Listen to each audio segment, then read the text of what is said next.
Salam kerahiman. Hari ini 4 Februari kita akan baca dari 267 dan 293. Kita mulai dalam nama Bapa dan Putra dan Roh Kudus. Amin. 267. Yesus mengatakan kepadaku bahwa hatinya paling senang kalau aku merenungkan sengsaranya yang memilukan. Berkat renungan itu, cahaya cemerlang menerangi jiwaku.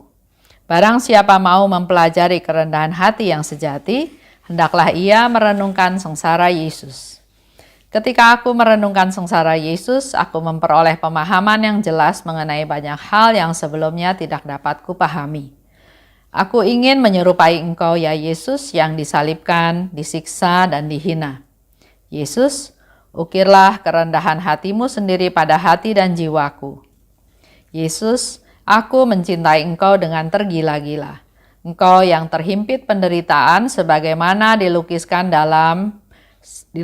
oleh Nabi. Seolah-olah ia tidak dapat melihat rupa manusia di dalam dirimu karena begitu besarnya penderitaanmu.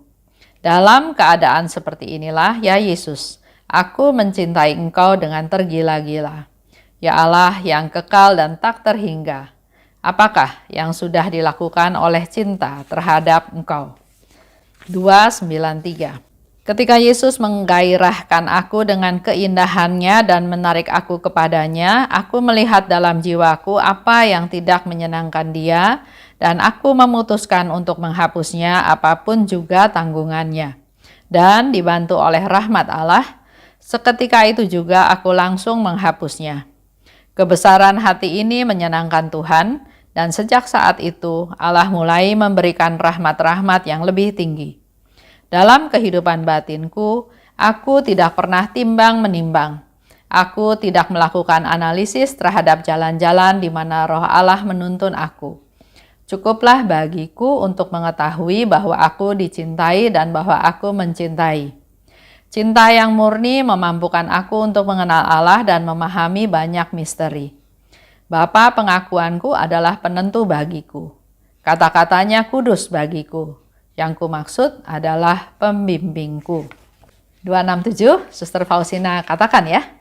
Di situ Yesus bilang, hatiku paling senang kalau aku merenungkan sengsaranya yang memilukan. Jadi Yesus katakan bahwa hatinya Yesus itu paling senang kalau Suster Faustina merenungkan sengsaranya yang memilukan. Kita di jam kerahiman juga sering ya merenungkan sengsara Tuhan. Yesus dicambuk. Yesus diludahi. Yesus dihina.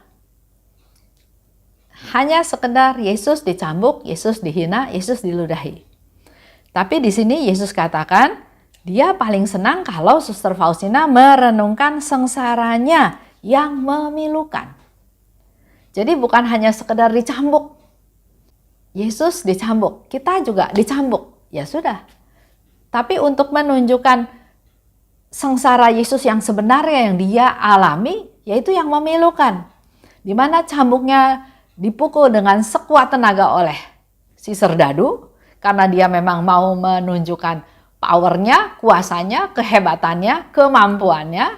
Dan sebetulnya orang yang memecut, yang mencambuk, punya keinginan orang yang dicambuk itu berteriak kesakitan.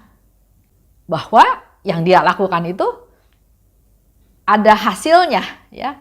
Tapi kalau yang dicambuknya diam aja, dia berpikir, waduh, barangkali kurang keras. Sehingga dia melakukan cambukan lebih keras lagi, karena memang tujuan mencambuk itu kan untuk menyakiti.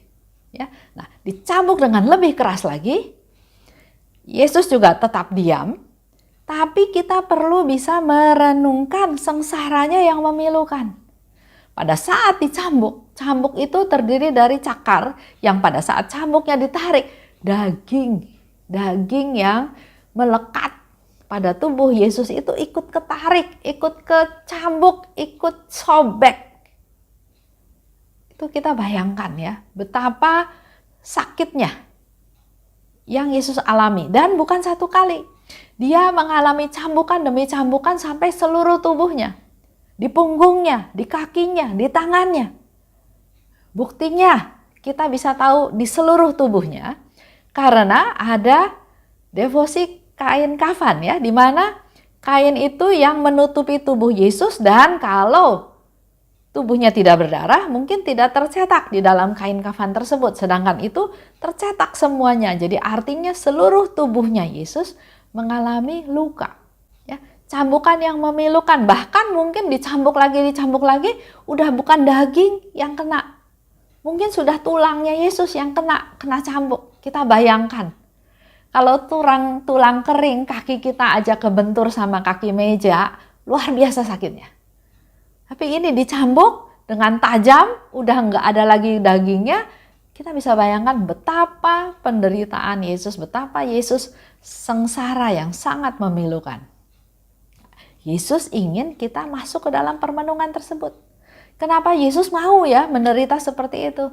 Penderitaannya luar biasa yang dia harus tanggung. Tapi dia mau tanggung karena dia mau bela kita semua. Manusia-manusia yang berdosa.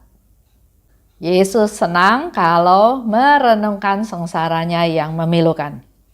Karena ternyata berkat renungan tersebut, cahaya cemerlang menerangi jiwaku. Pada saat kita masuk ke dalam renungan tersebut, Tuhan akan memberikan pencerahan-pencerahan. Sehingga dikatakan oleh Suster Faustina ada cahaya terang benderang menerangi jiwaku. Yang tadinya Suster Faustina nggak ngerti menjadi mengerti. Karena ada pencerahan tersebut. Barang siapa mau mempelajari kerendahan hati yang sejati, hendaklah ia merenungkan sengsara Yesus. Suster Faustina memberitahu kepada kita semua solusi caranya untuk menjadi orang yang rendah hati sejati. Bukan asal rendah hati, tapi rendah hati yang sejati. Caranya, satu-satunya caranya adalah merenungkan sengsara Yesus. Suster Faustina katakan lagi, Yesus, aku mencintai engkau dengan tergila-gila. Dengan luar biasa cintanya Suster Faustina pada Yesus. Pada saat Yesus seperti apa? Pada saat Yesus sebagai raja, sebagai anak raja, sebagai yang dielu-elukan, atau sebagai apa? Dan ternyata cintanya Suster Faustina yang tergila-gila kepada Yesus itu pada saat Yesus justru lagi menderita semenderita-menderitanya. Dikatakan oleh Suster Faustina seperti yang dikatakan oleh Nabi. Di sini yang disebutkan adalah Nabi Yesaya. Di Yesaya 53 ayat 2-9 itu Yesaya menggambarkan keadaan Yesus yang luar biasa menderita. Dia dihina, dia dianiaya, begitu parahnya dia dianiaya, disiksa sampai tampan juga enggak. Bahkan orang udah enggak mau lihat dia. Orang udah menghindar dari dia. Orang buang muka. Enggak ada daya tarik, enggak ada semarak sampai kita mau lihat dia. Ya, itu menunjukkan betapa Yesus menderita. Gambaran dari Nabi Yesaya. Dia tertikam.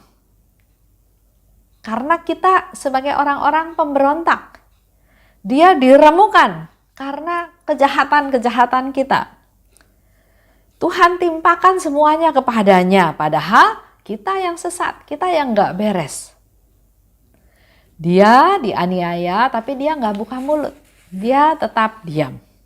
Dengan gambaran dari Nabi Yesaya, di situ dikatakan seolah-olah kita nggak bisa lihat rupa manusia di dalam tubuhnya Yesus yang menderita tersebut. Karena penderitaan yang luar biasa. Udah nggak seperti manusia lagi. 293, aku melihat dalam jiwaku apa yang tidak menyenangkan dia. Jadi tadi Suster Faustina cerita dia tergila-gila pada Yesus, tergila-gila untuk mencintai Yesus. Cintanya tergila-gila pada Yesus pada saat dia melihat, membayangkan Yesus yang menderita. Sangat mengasihi Yesus karena Suster Faustina tahu Yesus menderita untuk manusia berdosa. Nah, di sini di nomor 293, Suster Faustina melihat ada hal yang tidak menyenangkan Yesus.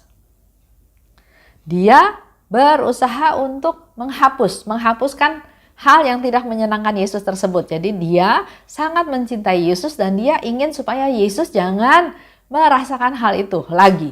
Sehingga dia berniat menghapusnya dengan segala konsekuensi. Yang penting Yesus tidak kecewa lagi, tapi hati Yesus menjadi senang kembali.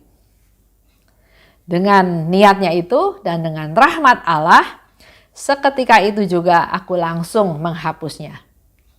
Suasana hati Yesus yang tidak senang tersebut. Dalam kehidupan batinku, kita belajar dari Suster Faustina ya. Dalam kehidupan batinku, aku tidak pernah timbang menimbang. Jadi nggak pernah ragu-ragu, nggak pernah bingung atau pusing. Di sini dikatakan dengan jelas, aku tidak melakukan analisis terhadap jalan-jalan di mana Roh Kudus memimpin aku. Roh Kudus itu Roh Tuhan.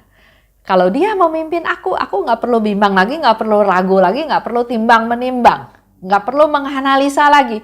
Lakukan saja. Cukup bagiku untuk tahu bahwa aku dicintai. Cukup bagiku asal aku tahu aku mencintai. Itu aja targetnya, sangat sederhana, nggak macam-macam. Aku tahu aku dicintai, aku tahu aku mencintai. Cinta yang murni memampukan aku untuk mengenal Allah dan memahami banyak misteri. Sering ya kita juga katakan hidup ini penuh misteri. Banyak hal yang nggak kita mengerti. Dan memang betul, hidup ini penuh misteri. Tapi hari ini Suster Faustina kasih satu solusi, satu jalan. Bahwa dengan cinta yang murni, kita bisa memahami banyak misteri. Misteri-misteri itu tanpa kita sadari terkuak satu persatu, tapi dasarnya kita harus punya cinta yang murni.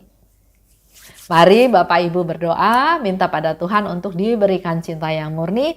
Kita satukan dengan doa yang kita doakan bersama-sama setiap hari di bulan Februari. Dalam nama Bapa dan Putra dan Roh Kudus, amin. Oh luka kerahiman, oh hati Yesus, sembunyikanlah aku di dalam lubuk hatimu. Laksana satu tetes darahmu sendiri.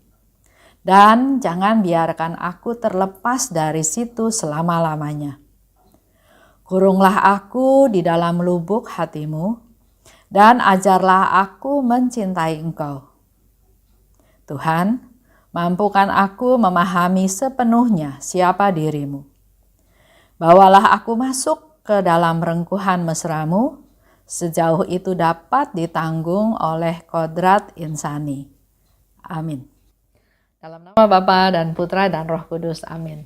Salam kerahiman.